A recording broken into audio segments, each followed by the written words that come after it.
தம் இறுதி மூச்சு வரை தமிழீழ இலட்சியத்துக்காக அவர்கள் சிந்திய குருதிதான் வீண் போகுமா?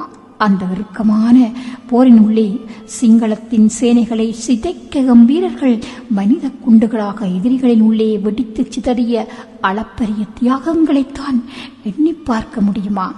தமிழீழம் என்கின்ற தனியாத இலட்சியத்திற்காக எத்தனை கொடிய துன்பங்களையும் சுமக்க தயாராகிய வன்னியின் 3.5 லட்சம் மக்களின் அவலம் தோய்ந்த முள்ளிவாய்க்கால் வாழ்வைத்தான் எப்படி மறப்போம்? தாய் மடியில் இருந்த குழந்தை குண்டுபட்டு இறந்தது தெரியாமல் இருந்தாள் தாய். மறுபுறத்தே தாய் இறந்தது தெரியாத மகவு பாலுண்டதே தாய் மடியில். குழந்தையின் 2 கைகளும் விளந்ததையிட்டு துடித்தாள் ஒரு தாய். கருவுற்ற தாயின் வயிற்றில் குண்டுபட்டு வயிற்றில் படுகாயத்தோடே சிசு வழி தொங்கியதை இந்த வையகம் எங்கும் பார்த்ததுண்டா? உலக இராணுவ வரலாற்றில் எந்த ஒரு இராணுவமும் செய்யாத மிக கீழ்த்தரமான மிருகத்தனமான ஈனச் செயல்களை அங்கேயும் தமிழினத்தின் மீது கட்டவிழ்த்து விட்டிருந்ததல்லவா சிங்கள இனவாத புலம்.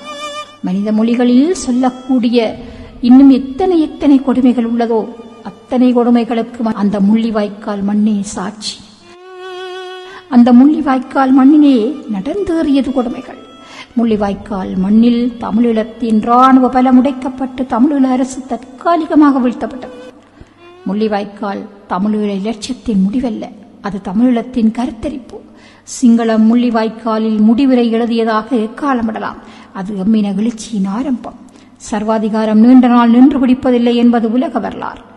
அப்படி இருக்க ஒடுக்கிய சிங்களம் ஓய்வெடுப்பதா? முள்ளிவாய்க்காலில் ஒடுங்கிய தமிழத்தின் ஆன்மகோலம் ஒடுங்கித்தான் கிடக்குமா? சுவடு தொலைக்காத முள்ளிவாய்க்கால் மண்ணே, மீண்டும் நீ கருக்கொள்ளும் காலம் வரும். உலகத் தமிழினமே விழித்திரு, வெறித்திரு, தெளிந்திரு. முள்ளிவாய்க்கால் நினைவுகள் சுமந்து அறிவிக்க நீ படித்த வரிகளவை.